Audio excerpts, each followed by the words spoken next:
while there's a real push to move fast and build and do stuff, the people that are most successful also have the ability to slow down, to take space, to use time effectively. And so you've got to be in that balanced place in order to reinvent successfully. Anybody else have work up in the air and curious about what the future holds, maybe even looking to reinvent themselves? Then join in. Let's do this. Hi, everyone, and welcome back to a new chapter for our Reinvention podcast. And if you've been listening for a while, you know that this podcast is an expression of reinvention. It's constantly evolving. And after dozens of conversations that I've had with founders, AI leaders, investors, and people who have reinvented their careers, I've walked away with one overwhelming observation that most people have no idea how much change is coming. Okay, now I've spent my career working as an executive coach, creating programs, a lot for corporations, but also for individuals who are looking to experience their higher purpose in this life. And I can tell you that in 20 years of doing this work, I've never had so many people come up to me with some fear and concern about the disruptions that are coming in the workplace that have already started and wondering what their place in the world is. And because I've had so many of these conversations, it forced me to look myself in the mirror. And for the first time in my life, I was like, what am I going to do for the next 20 or 30 years? And how am I going to create a life and an expression of work that is sustainable and has some level of safety and abundance and maybe even a little bit of fun? And instead of locking myself in a room and trying to figure this out or talking to chat, I decided to have conversations with people that I knew, people in the space, so I could understand what their perspective was. And so in this first episode of our new Reinvented podcast, I want to give you the two most important qualities the people who I believe are going to win the future embody. And I invite you to subscribe and follow this podcast along because as we get going for this next season and beyond, I've been interviewing some amazing people who have such unique perspectives. My goal is that each one of these episodes, you walk away with some tidbit, some mental model, some shift in your perspective, or maybe even just some motivation that will empower you to take actions that you need to take. I know I talk a lot about AI, and what I've learned from all these people I'm talking to is that technology isn't the story. Technology is forcing an issue. It's forcing the question of who am I? What am I worth? What can I do in the world that's valuable? It's really a question of identity. And it's been surprising for me because my career a few years back shifted to working with more corporate clients, founders, CEOs, people that are interested in communication strategies and leadership development. But behind closed doors, because reinvention is such a thing right now and changes in the air, everyone is worried and concerned about themselves.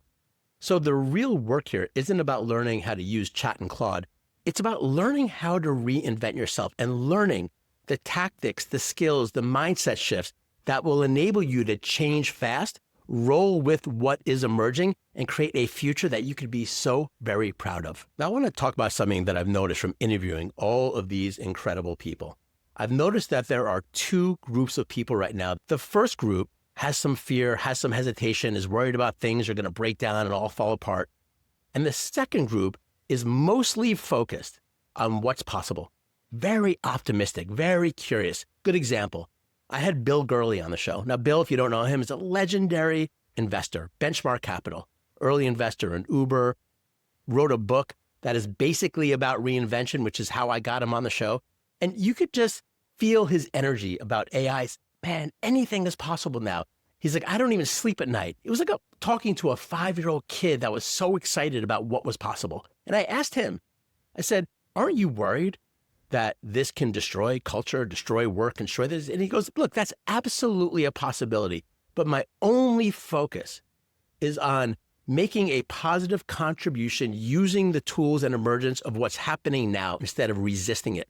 And there's such wisdom in that, isn't there? We've got to get into this attitude that we're here now in this present moment, and the future is what we make of it. And it starts with belief. So as I interviewed several people who were all like frothing at the mouth about how much excitement they have for the future, it made me question, well, am I that excited? Or what can I build? And what can I do to get in flow with what's emerging and not on the sideline scared of what I don't know? So my friends, while you will get great tools and strategies and ideas that you can use in real life, The whole purpose of this podcast is about mindset, or at least it needs to begin with mindset.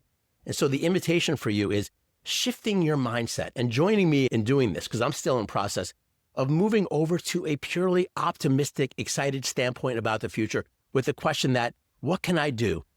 How can I build something that's cool and long-lasting and impacts people? And I want to share that I don't have this all figured out. Like I said, I started this podcast because I'm curious and I wanted to learn from people who may know better than me.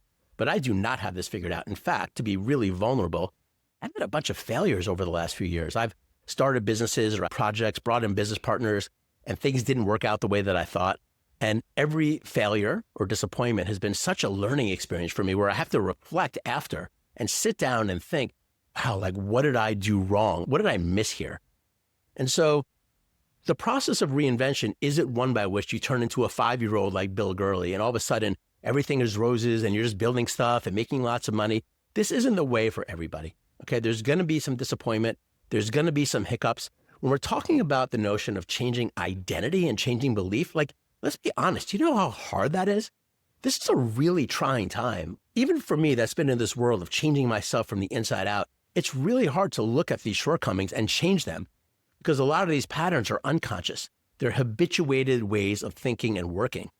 Most of the people that I talk to have no idea what the world can look like with a new job or a new career outside of the trajectory that they've been on for a long time. It's very hard for them to imagine that, which is why I always start with the question of, do you want to make a change? Do you really want to go down this path? Most people end up saying yes.